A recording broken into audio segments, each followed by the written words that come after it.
The Wheat School on RealAgriculture.com is brought to you by CNMC, Syngenta Canada, and the Alberta Wheat Commission. Welcome to Real Agriculture's Wheat School series. I'm Kara Oosterhouse. Today we have with us Breanne Tidemann, who is a research scientist with Agriculture and Agri-Food Canada. How's it going today, Breanne? Good, how about you?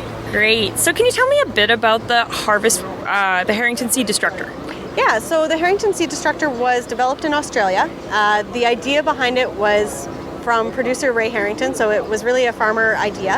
And he was looking for a new way to manage his ryegrass. And what it is it's a cage mill. Cage mills used to be used for crushing coal or gravel. And it's basically two separate cages and they spin in opposite directions really, really fast.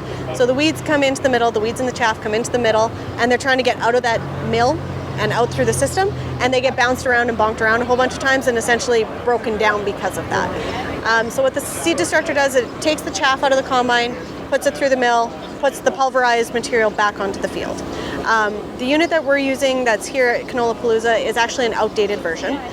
We purchased this, or began the purchase process in 2014, and this is what was available. Now 5 years later, all of these machines are actually built onto combines. So they go straight into the back of a combine. You don't have this big toe behind bulky machine that you have to deal with. It's all built right into the back of the combine under your spreaders. And there's actually now two competitors to the seed destructor as well. So it's a bit of a booming industry in terms of harvest weed seed control in Australia for sure. And actually one of the competitors is actually a Canadian company that just launched last week. So what kind of results have you guys seen from the Harrington Seed Destructor? So what we've been doing with the seed destructor in Alberta, we have 20 producer fields.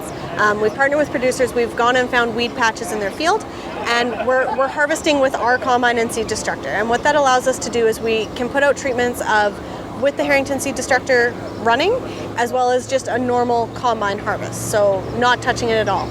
And that allows us to compare our weed populations over time to see if we're actually driving those populations down with the seed destructor. So we have 20 producer fields. We've done 2 harvests so far, but our results are only from the first year of the harvest because we just finished our spring weed counts about a week ago. So that data hasn't been put together quite yet. We're working on it. After 1 year of harvest, what we did see is if you look averaged across all of our 20 fields, we do tend to have fewer weeds in the seed destructor treatments than we do in the normal harvest. It's not significant, and we didn't expect it to be after 1 year. Because we have weed seed banks, you're not going to see immediate impacts of something like this, which is why we're doing it over 3 years. And so what we're seeing so far is that little bit of a trend towards fewer weeds in the seed destructor. That's also going to be weed species dependent, which is what we expected and why we've tried to include a number of different weed species. Like I said, we just did our second count, so we'll see what we get from those results, and we'll do our third harvest this fall. So is there any weeds it works best on or that it has difficulties with? So the key part for it to work well on a weed is it has to retain its seed until harvest. So something like volunteer canola, it's actually a great target. Cleavers is a not bad target. Wild oat, unfortunately, is not a fabulous target because it tends to lose its weed seeds early. Now, having said that, in some of our producer fields, some of our wild oats are pretty much gone by the time we go to harvest. In another producer field, we'll have about 80% seed retention. So we don't really understand what's completely happening with the wild oat. There's some biology work to be done there, but overall, wild oat's not a great target. But if you can get some, it's still better than none. Okay. Anything else you'd like to add about anything you've been seeing in Alberta with this? We're seeing more interest, which is fantastic.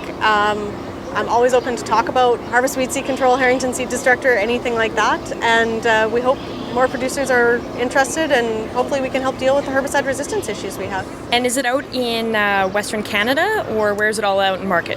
So the Harrington Seed Destructor is marketed through Australia, through De Breanne. The Seed Terminator, which is one of their competitors, is also from Australia, and it's through the Seed Terminator company. And the Canadian version that was just launched last week is actually by RealAgriculture out of Saskatchewan, and they're hoping to be able to start launching actual units in the next year or two in Canada. So, okay, awesome. Thank you very much. Thank you.